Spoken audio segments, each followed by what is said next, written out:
রাসূল পাক সাল্লাল্লাহু আলাইহি ওয়াসাল্লামের সম্পর্ক রয়েছে। তাই আমরা যদি ওনার সাথে সম্পর্ক ঠিক করতে পারি তাহলে আমাদের সম্পর্ক এই নিমাই সানপুরে সীমাবদ্ধ থাকবে না, সেই সম্পর্ক সুদূর মদিনাওয়ালা মদিনা শরীফে নূর নবীজি মুহাম্মদুর রাসূলুল্লাহ সাল্লাল্লাহু আলাইহি ওয়াসাল্লাম পর্যন্ত পৌঁছে যাবে। বলেন সুবহানাল্লাহ। এখানে আমরা উপস্থিত হয়েছি ওলি আল্লাহ গণের ফয়েজ ও বরকত হাসিল করার জন্য। আমরা যদি ওলি আল্লাহ থেকে বিচ্ছিন্ন হয়ে যাই তাহলে আমরা শুধু আমাদের লেবাস থাকবে, মুসলমানই থাকবে, কিন্তু আমাদের অন্তরে রৌশনি থাকবে না। তাই আমরা সর্বাবস্থায় এই নিমাই সানপুরি দরবার শরীফে যে মাসিক খানকা হয়, সাপ্তাহিক খানকা হয়, তার সাথে আমাদের সম্পর্ক থাকতে হবে। এই উরুস মাহফিলে আমরা যেভাবে আজকে উপস্থিত হয়েছি ঠিক তদ্রূপ এদের সাথে আমাদের অন্তরের সম্পর্ক রাখতে হবে। বাহ্যিক সম্পর্ক রাখলে কোনো কাজ আসবে না। আল্লাহ রাব্বুল আলামিন কোরআনে কারীমে বলেছেন, উদউ রাব্বাকুম, হে আমার বান্দারা তোমরা আমাকে ডাকো, তাদাররুআন ওয়া খুফিয়া, তোমরা ইনকিসারি কে সাথ এবং লুকায়িত অবস্থায় তোমরা আমাকে ডাকো, আমি আল্লাহ তোমার ডাকের সাড়া দেব।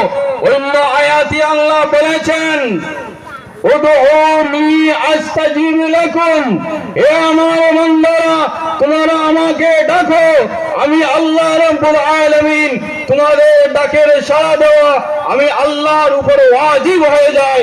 সুতরাং আমরা যে দরবার শরীফে বসে আছি এখানে যদি আমরা আল্লাহর ওলির সাথে খালিস ভাবে তাদাররুআন কে মতলব আমাদের অন্তরকে সংকুচিত ভাবে, আমাদের অন্তরকে নরম ভাবে রেখে আমাদের মাথাকে নিচু করে আমরা যদি বসে থাকি এবং খুফিয়া এবং লুকায়িত ভাবে যদি আমরা আল্লাহকে ডাকি, আল্লাহ রাব্বুল আলামিন আমাদের ডাকে সাড়া দেবে।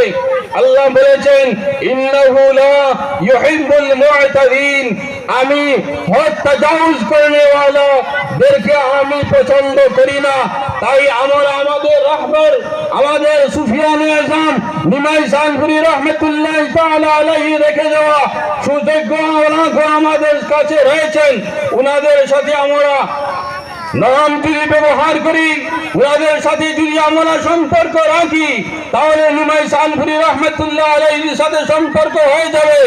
আর নিমাই সানপুরি রাহমাতুল্লাহ আলাইহির সাথে যদি আমাদের সম্পর্ক যদি ঠিক হয়ে যায় তাহলে আমাদের সম্পর্ক এখানে থাকবে না, আমাদের সম্পর্ক মদিনাওয়ালা পর্যন্ত পৌঁছে যাবে।